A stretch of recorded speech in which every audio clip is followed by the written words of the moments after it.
প্রিয় সমন্বয়কবৃন্দ, আপনাদেরকেও কিন্তু কেউ ধরে পিটাতে পিটাতে মেরেই ফেলবে, তখন কিন্তু আর দেয়ালে পিঠ থেকে যাবে, আপনারাও কিছু করতে পারবেন না। অলরেডি কথা উঠেছে যে আমাদের ত্রাণের যে 11 কোটি টাকা সেটা কোথায়। মানুষ যখন ক্ষুব্ধ হবে, উত্তাল জনতা, তখন আপনাদেরকে ধরেই মব জাস্টিসের শিকার করবে। ধর্ষণের ঘটনাটা মূলত গুরুত্ব দেওয়া হয়েছে, যে একজন শিক্ষার্থীকে ধর্ষণ করেছে বলে ধর্ষক প্রমাণ করে তাকে হত্যা করা হয়েছে। ধর্ষক হলে তো আপনি তাকে হত্যা করতে পারেন না। এটা তিনি যে ধর্ষণ করেছেন সেটাও একটা অন্যায়, আবার তাকে যে হত্যা করা হয়েছে সেটাও একটা অন্যায়।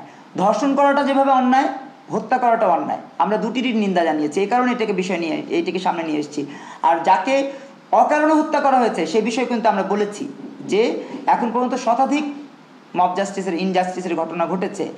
অর্থাৎ আমরা বলতে চাই, আপনি ধর্ষণ করার পরে আপনি যখন ধর্ষক হবেন তখন আপনার হত্যার দায় কিন্তু আমার না, আপনাকে হত্যা করার কিন্তু কোনো ক্ষমতা আমার নাই, আপনাকে আমি হত্যা করার কোনো রাইট আমি রাখি। এই কারণে মূলত আমরা এই বিষয়গুলোকে নিয়ে এসেছি। দেখেন, ওই যে শিক্ষার্থীকে ধর্ষণ করেছে সেই শিক্ষার্থীকে ধর্ষণটা একটা নিন্দনীয় অপরাধ। আমরা গত 12 বছর ধরে বলছি ধর্ষকের 3 মাসের মধ্যে ফাঁসি কার্যকর করতে হবে। আমরা গত 12 বছর ধরে বলছি। আজকে যদি সেই বিচারের রায় কার্যকর হতো, সেই বিচারের আইনের যদি সংস্কৃতি চালু হতো, সেক্ষেত্রে কিন্তু ওই ব্যক্তি, ওই শিক্ষক কিন্তু আর ধর্ষণ করতে কোনোভাবে সাহস করতেন না। তাহলে তিনিও অন্যায় করেছেন এবং তার সাথে অন্যায় হয়েছে। দুটি অন্যায়কেই আমরা মব ইনজাস্টিস বলে আমরা এটিকে সামনে নিয়ে এসেছি। আচ্ছা, যেটি স্বাধীনতা বিরোধী একটি তো চক্র, আপনারা জানেন যে আওয়ামী লীগ সবসময় বলতো স্বাধীনতা বিরোধী, জামাতকে তারা দোষারোপ করতো। কিন্তু জামাতের বাইরেও এমন অনেক স্বাধীনতা বিরোধী গোষ্ঠী রয়েছে, ব্যক্তি রয়েছে, যারা আমাদের দেশে বিভিন্ন অরাজকতা তৈরির জন্য সবসময় প্রস্তুত থাকে। সেই ব্যক্তি এবং গোষ্ঠী, আমরা যদি জামাতকে এটির দায় দিতে চাই, এটি পুরো পুঙ্খানুপুঙ্খভাবে এটি দায় আমরা দিতে পারবো না, কারণ জামাতের ভেতরেও অনেক ভালো মানুষ আছে। আমরা বলতে চাই ব্যক্তি এবং গোষ্ঠী আমাদের মধ্যেই লুকিয়ে আছে, এবং তাদেরকে উদ্ঘাটনের জন্যই আমরা প্রশাসনের প্রতি দৃষ্টি আকর্ষণ করেছি। আমরা তদন্ত চেয়েছি যাতে করে তাদেরকে উদ্ঘাটনের মধ্যে দিয়ে স্বাধীনতা বিরোধী এবং স্বাধীনতার পক্ষের দুটি পক্ষে কিন্তু এই মব ইনজাস্টিসের পক্ষ রয়েছে, ব্যক্তি রয়েছে, দুষ্কৃতিকারী রয়েছে, তাদেরকে তদন্তের মধ্য দিয়ে বিচারের আওতায় আনার আমরা দাবি জানাচ্ছি। আমি যদি সেটা জানতাম তাহলে কিন্তু আর এই সংবাদ সম্মেলনের আয়োজন করতাম না। জি, আমরা একটু আমাদের নতুন ধারা বাংলাদেশ এনডিএর পক্ষ থেকে আমাদের senior vice chairman Shanta Farzana 1 minute কথা বলবে। বিজয় বাংলাদেশ, বিজয় নতুন ধারার অঙ্গীকার, দুর্নীতি থাকবে না আর। নতুন ধারা বাংলাদেশ 2012 সাল থেকে দেশের মানুষের কথাই বলেছে, জনগণের কথাই বলেছে। যখন সমস্যা দেখেছি আমরা, তখনই আমরা রাজপথে নেমেছি। এখন আমাদের দাবি হচ্ছে যে মব ইনজাস্টিসের নামে যে মানুষকে ধরে ধরে পিটিয়ে মেরে ফেলা হচ্ছে, এটা বন্ধ করা হোক। আমরা দেখেছি তোফাজ্জলকে কিভাবে মারা হয়েছে, তার পরবর্তীতে আরও অনেক ঘটনা ঘটেছে। দেখুন, সে চোর হতে পারে, সে ধর্ষক হতে পারে, ডাকাত হতে পারে, কিন্তু আপনি কে যে একটা মানুষকে পিটিয়ে একেবারে মেরেই ফেলবেন? আমাকে এক সাংবাদিক ভাই প্রশ্ন করেছিলেন যে অমুক তো এই অপরাধ করেছে, তাহলে এই জন্য তাকে পিটিয়ে মারা হয়েছে। কিন্তু দেশে আইন কেন থাকবে না? আইনের প্রয়োগ কেন থাকবে না? পুলিশ আছে, পুলিশ তার ড্রেসে চলাফেরা করে, কিন্তু আইন নাই। এই কারণেই কিন্তু ধরে ধরে মেরে ফেলা হচ্ছে।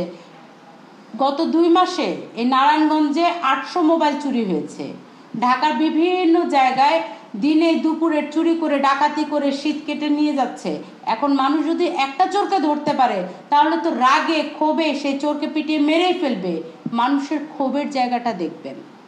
মানুষ তো দেয়ালে পিঠ থেকে গেছে, এই জন্য মানুষ একটা চোরকে যদি পায়, তখন সে 100টা চোরের ঝাল হয়ে একটা চোরের উপর দিয়েই মিটিয়ে দেয়। কারণ সে তখন মাথা তার কাজ করে না যে লোকটা কি আসলে ভালো না মন্দ, না আসলে চোর, না আসলে পাগল, কি তখন তার মাথায় কাজ করে না। আসলে মানুষ খুবই ক্ষুব্ধ।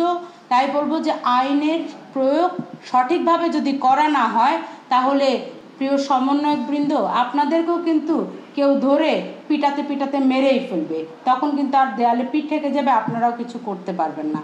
অলরেডি কথা উঠেছে যে আমাদের ত্রাণের যে 11 কোটি টাকা সেটা কোথায়।